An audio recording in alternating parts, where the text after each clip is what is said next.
안녕하세요. 경희서당의 강경희입니다. 모양이 똑같이 들어간 한자들을 모아서 보면 편합니다. 오늘은 애벌레 촉자가 들어간 한자를 한번 배우시겠는데요. 애벌레 촉자가 들어가게 되면 촉발음, 속발음, 독발음, 탁발음 다 기역으로 끝나면서 오발음을 가질 수 있는 단어들을 발음하고 있습니다.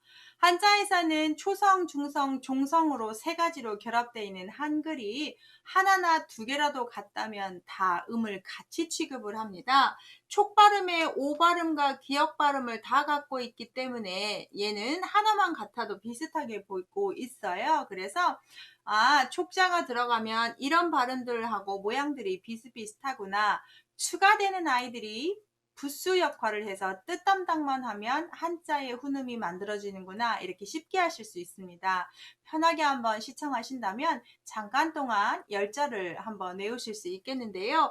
애벌레 촉자가 들어가게 되면 촉, 속, 독, 탁이 되고, 혼이 우리가 나라 이름 촉이라고 아는데 삼국지에 나오는 유비가 촉한 나라를 세우지요. 그때 촉으로 유명하긴 하지만 한자 자체에서는 나라 이름 촉이라는 말이 하나도 있지 않습니다. 그냥 애벌레 촉자 이렇게 외우시는 것이 편하게 외우실 수 있는 방법이고요. 벌레다 보니까 아래에 있는 한자 벌레충을 추가한 거고요. 이건 꿈틀거리는 그 애벌레의 껍질 모양을 그렸고, 아래는 쌀포기 때문에 애벌레가 껍질로 이렇게 쌓여있고 꾸물꾸물거리고 있는 애벌레를 상징하시면 됩니다. 이게 들어간 한자들을 뭐가 있는지 한번 보신다면 다을촉, 촛불촉, 붙을속, 무리속, 부탁할촉, 해골촉, 흐릴탁, 홀로독 이렇게 7자 정도를 잠깐 배우시겠습니다. 그래서 촉발음, 속발음, 탁발음, 독발음 이렇게 한자들이 있는데요. 먼저 다을촉을 보시면 앞에 뿔각을 쓰고 애벌레 촉을 써서 이런 벌레들은 촉감을 느끼는 더듬이가 있습니다. 그것 때문에 더듬이로 닿아서 알다라고 해서 이 닿을 촉자를 써서 뿔이 애벌레들의 더듬이로 서로 닿아서 알다 해서 우리가 이 촉자를 쓸 수 있는 말이 촉감 같은 거, 또는 닿았다기 때문에 접촉하다 이런 말도 쓸 수 있겠지요. 한 번 닿으면 곧장 폭발할 것 같다 그러면 우리가 뭐라고 하죠? 일촉즉발이다 이런 말 쓸 수 있잖아요. 그래서 닿을 촉자는 그런 단어에 쓸 수 있습니다. 촛불촉으로 넘어가면 앞에 불화의 뒷부분 애벌레 촉을 써서 이 불이라는 것이 애벌레처럼 꿈틀꿈틀거린다 해서 촛불촉을 쓰는데요. 이 촛불촉자를 쓰는 건 결혼할 때를 우리가 화촉을 밝히다라고 해서 결혼식 시작하기 전에 양가 어머니들이 촛불을 밝히면 결혼 예식이 시작되는 것처럼 화촉을 밝히다 할 때 그 촉자가 되고요. 지금은 LED의 전증을 쳐서 이런 촉이라는 말을 쓰지 않지만 옛날에는 불빛의 그 도수를 말할 때 5촉, 10촉, 100촉, 몇 촉 이렇게 촉 단위로 썼던 단위기도 하지요. 또는 백성들의 그런 피눈물을 비유할 때 우리가 초가 타면서 내려오는 그 촛농을 촉루라고 표현하기도 하죠. 그것 때문에 혈루라고 표현하기도 하고, 그래서 이 촉자는 촛불하고 관련된 한자에 쓰고 있습니다. 그 다음 붙을속 무리속자를 보시면 위에 있는 한자와 아래에 있는 애벌레 촉자가 결합한 건데, 위에 있는 한자는 꼬리밑자가 되겠습니다. 꼬리에 꼬리를 물어 서로 연결되어 있다라고 해서 붙을속, 아니면 연결되다 보니까 서로 많이 있다 해서 무리속 이렇게 표현합니다. 붙어 있다, 물이 지어 있다 해서 붙을속, 무리속이라고 하는데요. 어디에 이렇게 붙어서 내가 거기에 있다 할 때 소속이다 이렇게 쓸 때 쓴다거나, 어디에 우리가 붙어 있는 나라라고 하면 속국이라고 한다든지, 컴퓨터 부속품이라고 한다든지 이럴 때 쓰는 한자가 되겠습니다. 그래서 붙어 있다라는 말인데요. 이 3번과 바로 연결되는 한자가 바로 부탁할 촉자입니다. 앞에다가 입구를 쓰시고 뒤에다가 붙을 속자를 쓰셔서 내가 어떤 무리한테 가서 입으로 이렇게 해주시면 어떻겠습니까? 라고 부탁을 한다는 거죠. 또는 이 자를 쓸 수 있는 말이 바로 위촉장이라는 말 할 때 쓰는 한자가 되겠습니다. 맡길 위자에 부탁할 촉자입니다. 이 단체를 좀 맡아주십시오 라고 증명서를 주는 걸 우리가 위촉장이라고 하고, 위촉됐다라고 표현할 때 이 부탁할 촉자를 씁니다. 어떤 무리에 대해서 내가 발언권이 생긴다는 표현으로 외우시면 어떨까 싶네요. 자, 닿을촉, 촛불촉, 붙을속, 부탁할 촉까지 해서 애벌레 촉이 들어가면 이런 발음을 하는구나 보셨고요. 자, 해골 촉자는 많이 쓰진 않지만 앞에 뼈골을 써서 해골을 주고 뒤에 있는 촉자를 써서 해골 촉인데요. 저번에 우리가 포겔루자 배우셨을 때 루라는, 해골 루라는 한자 배우셨죠? 그래랑 같이 짝꿍인 촉루라는 단어를 쓰시게 되면 해골을 상징하는 한자입니다. 그냥 참고하시면 좋겠습니다. 뼈골이 들어가면 해골 다 죽은 백골을 상징하는구나. 여기까지 이해하시면 될 것 같고요. 6번째는 많이 쓰는 단어죠. 이 물수에다가 촉자를 쓰는데 중국은 저희처럼 이렇게 많이 산이 있지 않습니다. 그래서 평야가 많기 때문에 그 평야 주변으로 물이 흐른다고 하면 유속이 상당히 느립니다. 그러다 보니까 유속이 느리면 자정자곡하는 물이 서로 빨리 깨끗해질 수가 없다고 합니다. 그래서 중국의 물들은 많이 흐리고 그 안에 이런 벌레들이 많이 있다 해서 더러운 물을 상징합니다. 이런 흐릴 탁자 때문에 쓸 수 있는 말이 맑은 술이 아니면 우리가 탁주라고 한다든지, 맑은 물이 아니면 탁류라고 한다든지, 맑지 않다는 걸 혼탁하다고 한다든지 이럴 때 쓰는 탁자가 되겠습니다. 이 흐릴 탁자는 맑을 청자의 반대어로 보셔도 무난할 것 같습니다. 7번째 홀로독을 보시면 앞에 개견변에 뒷부분에 애벌레를 썼으니 개견과 애벌레는 전혀 관계가 없는 짐승과지요. 그래서 서로 친하지 않다, 따로따로 있다라고 해서 애벌레와 개가 서로 따로따로 홀로 있네라고 해서 홀로독을 외우시면 편하게 외우실 수 있는데요. 우리가 어떤 사람이나 어떤 나라에 서로 의지하지 않고 내가 스스로 알아서 일어서는 걸 독립이라고 합니다. 우리 대한독립 만세할 때 독립할 때 쓰는 독자가 되겠고요. 혼자 살면 독거라고 하지요. 혼자 다 차지하면 독점이라고 합니다. 이런 식으로 홀로라는 말은 뭔가를 다 혼자 한다는 말로 쓰시면 되겠습니다. 또는 요즘은 혼자 산다고 하면 독신이라고도 하죠. 요즘은 독신주의자들도 상당히 많기 때문에 홀로 독자가 많이 쓰고 있습니다. 나 혼자 하겠다 그러면 단독이다. 독자 많이 쓰는 단어입니다. 그래서 이런 식으로 쓰는 단어다. 외울 때 애벌레와 개는 정말 관여가 하나도 되지 않지요. 자, 오늘 애벌레 촉이 들어가면 촉속, 독탁이 발음을 하고 닿을촉, 촛불촉, 붙을속, 부탁할 쪽, 회골촉, 흐릴탁, 홀로독 이렇게 배우셨습니다. 제가 설명한 것들을 문제를 맞추기를 몇 번 한번 해봤는데 좀 얼마나 많은 사람들이 할까 싶어서 지금 안 하고 있고요. 혹 그런 마지막에 선생님 설명한 거 맞추기 좋았다라고 하면 댓글 한번 주시겠어요? 여러분이 좀 반응이 좋으시면 다시 그렇게 하고 아니면 간단하게 이렇게 좀 설명을 하고 제가 뒷부분에 항상 오늘 배우신 한자들 정리해 놓은 거 있죠? 눈으로 잠깐 정리하신다면 반복하신다면 한자 실력이 많이 성장하실 거라 아주 확언합니다. 자, 유익하신가요? 유익하시다면 구독 알림 설정하시고 저랑 이런 한자 공부 같이 한번 해볼까요? 감사합니다.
안녕하세요. 경희서당의 강경희입니다.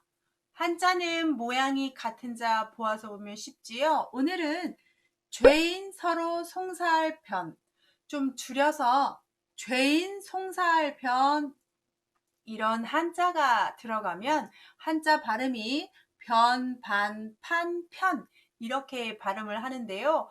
오늘 첫 화면 보자마자 눈이 휘둥그레지죠? 어머, 이렇게 많은 자가 있었나? 라고 생각을 하실 텐데, 저희 구독자님들이 좀 실력들이 많이 좋아지시고, 좀 급수가 높기를 원하는 분들도 있어서 제가 나름 많이 조사를 했고요. 지금 오늘 노란색으로 1, 2, 7, 8, 9 이렇게 5자 정도만 아셔도 충분하십니다.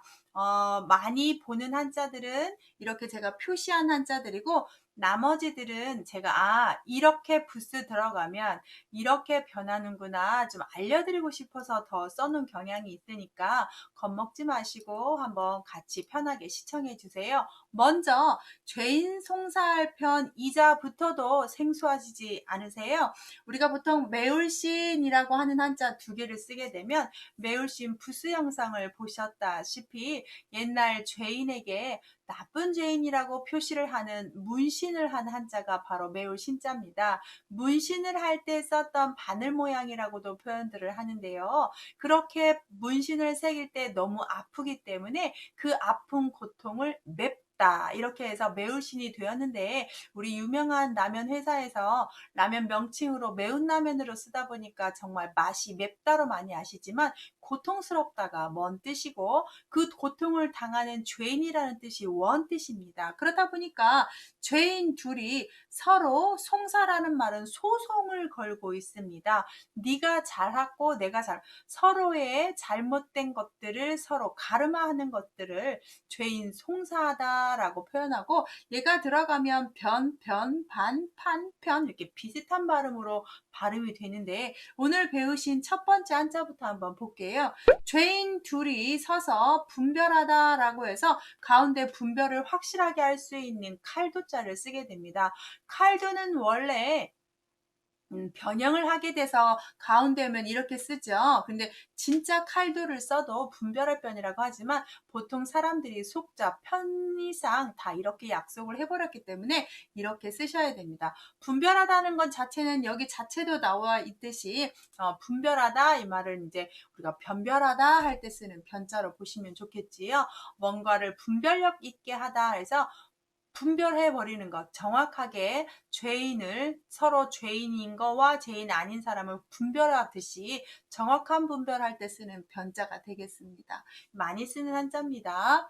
두 번째, 말 잘할 변을 보시면 가운데 말씀원을 집어넣었으니까 죄인 둘이 싸우고 있을 때 가운데 말 잘하는 사람이 가서 교통정리를 해주는 거죠. 그래서 말 잘하는 사람이 들어가야 됩니다. 이렇게 말을 잘해서 죄인과 죄인 아닌 사람을 구별해주는 사람이 바로 변호사죠. 그래서 변호사 할 때 쓰는 변자입니다.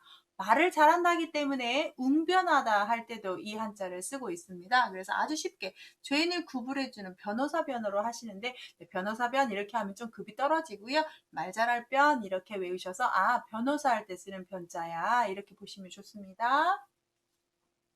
근심할 변 처음 보셨을 텐데요. 죄인 둘이 얼마나 많은 마음이 아프겠습니까? 그래서 가운데에다가 제가 잘못 썼네. 진짜로 마음 신변 여기다 하나 더 해야죠. 마음 신변을 써야 됩니다. 그래서 칼도가 아니라 이렇게 마음 신변인데, 이 마음 신변자를 아래로 빼도 괜찮습니다.